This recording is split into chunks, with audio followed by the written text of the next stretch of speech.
Vatsim-panahy etny pasteur Ratovelo Roger. Iondrika ivavaka sika riavana.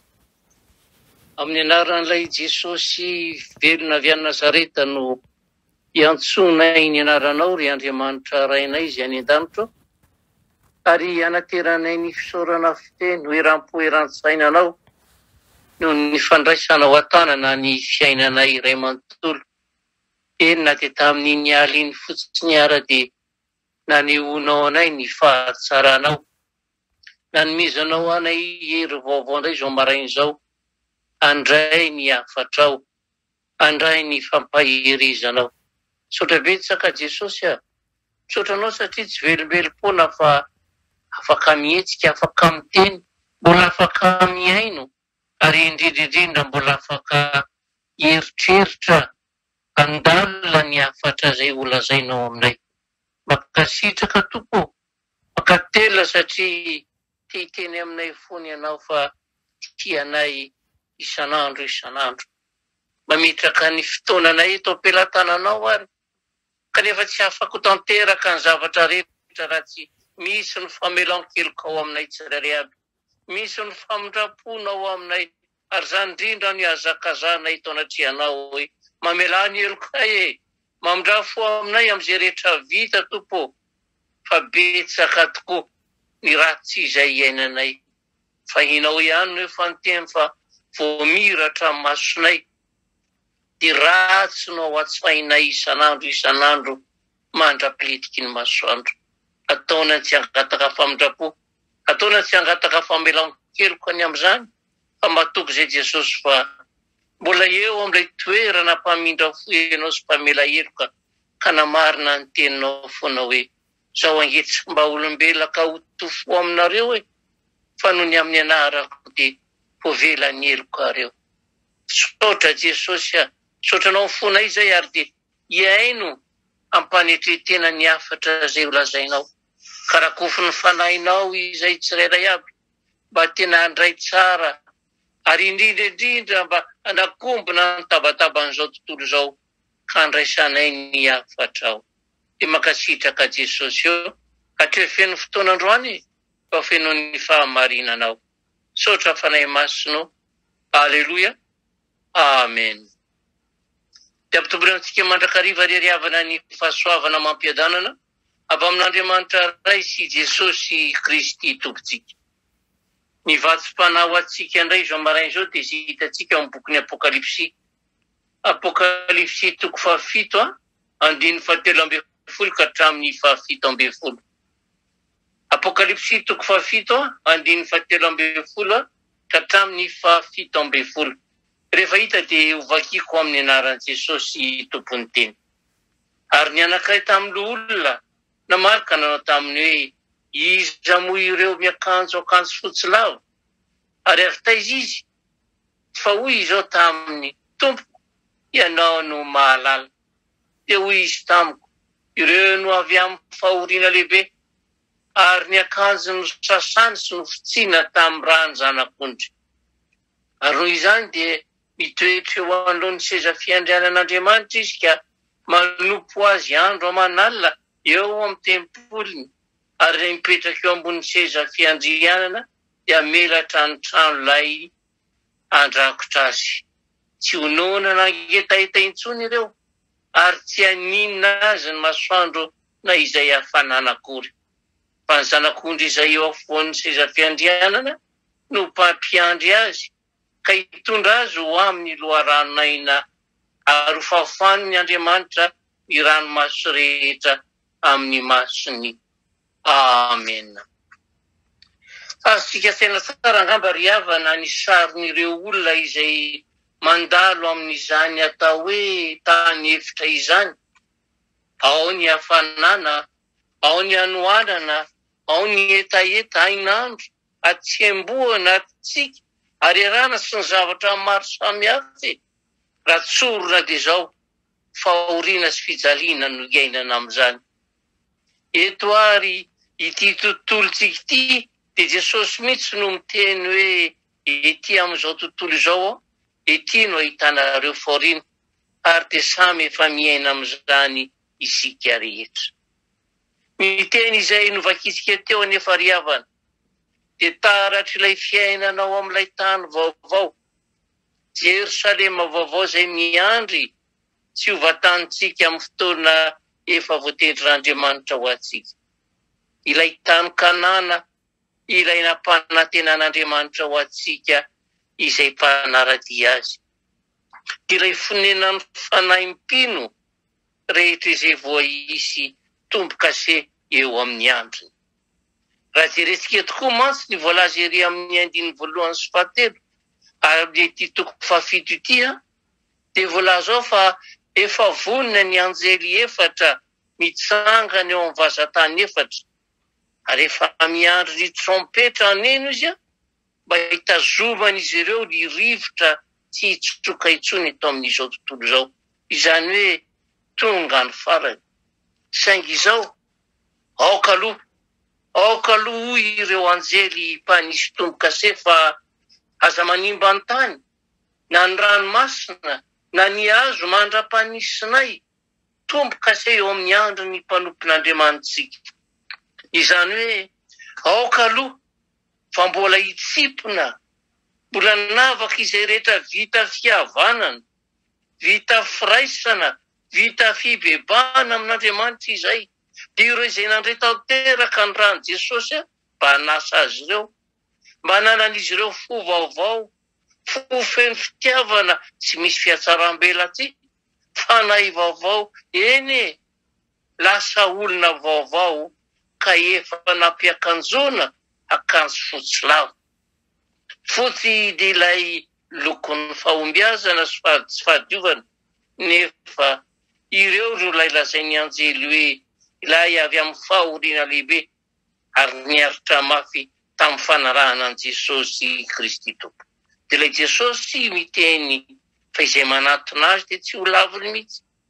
Ilay Jesosy miteny izao ny lalana sy fahamarinana ary fiainana, tsy misy olona makany amin'iray afa-tsy amin'ny alalako. Dia ilay Jesosy milaza hoe raha maharitra hatramin'ny farany ianareo dia ho vonjena. Ireo ilay avy any amin'ny fahoriana lehibe ho ny anjely, ninjehany izy ireo, nampahoriana izy ireo fa izao novelarin'Andriamanitra amin'izy ireo ilay tranolay. Izany hoe novelarin'Andriamanitra ny elam-panavotana satria anatika azy ireo ny ilay mpanjaka ny mpanjaka hanome, hanolotra azy ny satroboninahitra. Izao anefa ireo izay efa voaisy tombo-kase amin'andriny any no mahazo an'izany. Izany hoe rehefa vita izay fampisarahana ny vary sy ny tsiparifary, rehefa vita ny fanavahana ny marina sy ny meloka dia ny manompo an'Andriamanitra sy ny manompo tsy manompo dia maneno amin'izay ny trompetra rehefa voaisy ilay tombo-kase eo amin'ny andro ny olom-bovonjy ary dia tonga amin'izay ny mpapakatra akany azy. Ny fanontaniana tsy maintsy apetraka amintsika mpiazakazaka manoloana n'izany teny izany. Ho reraka andalana avy ao ka tsy mba ho raisan'ireo voaisy tombo-kase, iverin'dalana avy ao ka tsy mba hanao an'ilay akona avy ao ka tsy hatratra ny farany ary ho voafafy fa ny ranomaso. Eny tena mba ho isan'izany ve isika izay miaino ny maray vaovao androany. Fa na izana tsy ho vita tombo-kase izy na inana, ary izay ny olona zanantsika hoe ataon'ny olona tsy manaiky, ataon'ny olona tsy mino Jesosy eona riavana ny anana ny fanahy masina.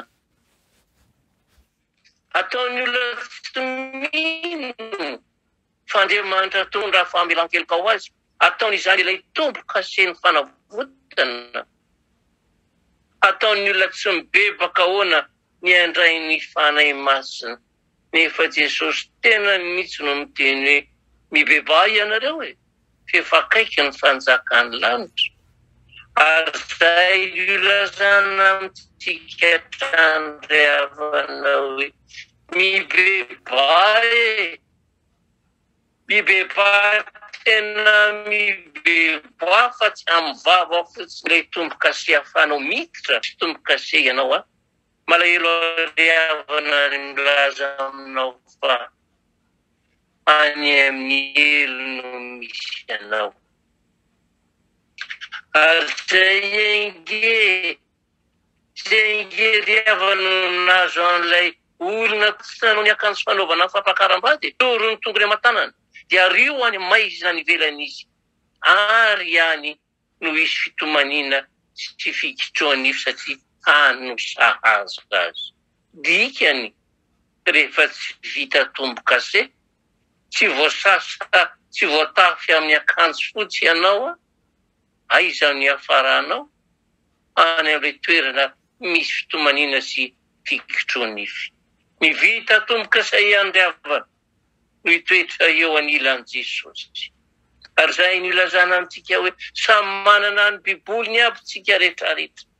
Samy kristianina isika rehetra fa dinio hoe eritrereto hoe sao dia tsy manana ilay tombo-kase amin'ny fanahy masina fa kristianina anarana fotsiny ihany ka tsy tafiditra amin'ny fanjakan'Andriamanitra. Io zany dia tahaka an'izao hoe isika izay manana pasiporo io manana pasiporo fa rehefa tsisy tombo-kase amin'ny fanjakana io tsy manan-kery io petraka ho pasiporo fotsiny ihany. Dia tahaka an'izay ianao raha vao tsy misy tombo-kase mijanona ho kristianina ihany ka tonga amin'ilay teny Jesosy miala fa tsy fantatro ianareo navitaiza. Asariavana raha azonao an-tsaina ny sary-pahasambarana miandry anao ao amin'ilay Jerosalema izay vao novakitsika teo. Anompo an'Andriamanitra tsy misy farany amin'ny kahafaliana, tsy hononana angetaeta mandrakizay, tsy hanan-kery aminy ny masoandro sy ny hafanana, ary entin'ilay zanak'ondry any amin'ilay loharaninaina tsy mety ritra. Ary ny tena zava-dehibe dia ho fafany ny ranomasy eo an-maso. Ry havana, misy fiainana mihoatra noho izany ve hitanao sy tsy iainanao eto amin'ity izao tontolo izao ity? Misy fampanantenana tahaka an'izany ve ka tsy ho tanteraka ve efa henonao eto amin'izao tontolo izao? Ny mampalahelo anefa dia aleon'ny olona ilay fampanantenana pokaty no henony sy eritreretiny ary amin'ny tenainy. Ry hava malalo amin'ny tompo, tsy mbola tara ry izao hoe izao dia miteny amin'ny olona lalandava hoe ianao raha mbola omeny tompotombonandro avelomana, misy zavatra mbola andrasany aminao zay. Sanatria tsy omeny tombonandro ianao anabe ny miaramila Satana ka mpitombo ny fahotanao izay tsy mbola nibebanao. Fa matoa ianao nomeny tombonandro dia namarina ny fitiavany an'izao tontolo izao ka nanomeza ny zanany mba tsy ho very izay rehetra mino azy fanana fiainana mandrakizay. Ianao izay mangila tsofina ankehitriny ary, tena mino an' Jesosy ve ianao? Raisoary izy ka mibeba dia ho vita tombo-kase ianao ary sokatra ho anao ny varavaran'ny lanitra. Amen. Ivavaka tika tompo. Ry Andriamanitra ray zanakary fanahy masina, indray zany fifalianay satria hay tokoa zany izay ty rehefa mbola meno tombonandro, tombo-pahavelomana tahaka ny androany dia misy barazy tiana ho tanterahanay tsy ho revery tanterakay ary indrindra tiana ho tanterahan'ny fiainana iray manontolo dia ny bebaka eo anatrehanao hitady ny fanjakanao isanandro hiala ny faratsianay ka hikatsaka an'ilay tombo-kase zay ho apetraka ao aminay ho marika fa efa ho pelatananay ny fanjakan'Andriamanitra. Sotranao fona iray manontolo izay ny amin'izany satria nisy tena nisy ny fandeferanao taminay nandrehitry ny andro mpiainanay, satria raha tao anatin'ireny fahotanay izay nao anatin'ny faharatsiana izay no tonga tokoa ny antsonao dia tena porofahatsapaitanana fa tsy nanana ilay tombo-kase izay efa nisany any ivelany izay. Sotra fanay masina fa mbola velanao hiala nenina trany izay hiala amin'ilay ratsy ka hitodika aminao. Mangataka aminao nefa n'izay varavarana sarotra aminay mihitsy ny hatanteraka an'izany fialana amin'ny fahotana to tandravadik'oditra aminay izany raha tsy ianao mihitsy no hanampy anay hatanteraka an'izany. Miantso ny fanainao masina ary izay. Ampatsahivo aminay raha mbola misy tavelany. Ampio izay hiala amin'izany fa tena dio fotsy mangatsakatsaka. Iza aminay rehetra tokoa moa Jesosy no tsy maniry an'izany akanjo fotsy zany. Kanefa dia alionay foana le mainty sy ratsy foana no anaovanay. Fa raha ianao no namarina ny teninao, indro tonga hitondra fampaherezana, tonga hitondra fiadanana ho anay ary ampakanjo anay le akanjo fotsy anisan'ny voavonjy izay. Ampio ny tsirairay, ampio ny hoavin'ny tsirairay hatanteraka an'izany. Androany ary na inona kasainay ale atao dia ataony voninahitsy inaranao mba sitrany ahy zay kely vita aloha mba hafaly anao ka tsy haninanao ny tombonandro reny menao anay androany. Matoky lalandava ary izay Jesosy fa niasa fivelomany tsirairay, ny fianoa fianarany zanakay zay rehetra ataona enina dia tokantranao ary dia namarinanao foana fa raha manao ny marina izay, manao ny tsara izay dia ho asianao tombo-kaseka ny herin'ny ratsy rehetra izay entiny hamelezana anay dia tsy ho ambinina fa hiara-dalana aminay ianao.